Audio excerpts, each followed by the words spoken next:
Good morning everyone. My name is Samruddhi Sunil Kharat. I am studying in 6th standard. My school name is Vivekananda English Medium School. I am playing the role of स्वातंत्र्यवीर सावरकर. क्रांतीच्या त्या ज्वाळा जेव्हा भडकल्या त्यांच्याच कारणे त्यांना शिक्षा झाल्या. अनेक तुरुंग त्यांनी भोगले. काळा पाण्याच्याही शिक्षेत गेले. थोर क्रांतीवीर महान लेखक, समाज जागृती, लिहिली नाटके, ज्वलंत विचार, ढगलकणारे अग्निकुंडातील जळमुखारे, देशभक्ती गीत आठवले सर्वाला, त्यांच्याच ऐकण्याने स्पर्शते मनाला. ने मज परत त्या मातृभूमीला, सागरा प्राणहार तळमळला सागरा. I am Swatantraveer Savarkar. I was born as Vinayak Savarkar in Nashik, Maharashtra. I went to UK to study law, but British government arrested me and sent me back to India. When I returned to India, they gave me lifetime of 50 years and sent me to cellular jail at Port Blair. It's called Kala Pani.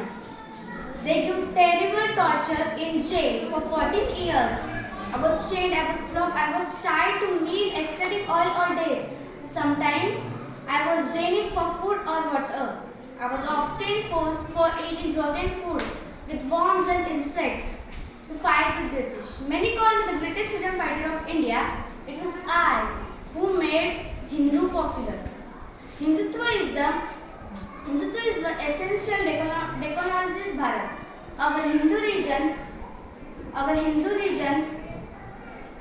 and today that is prevalent more than ever.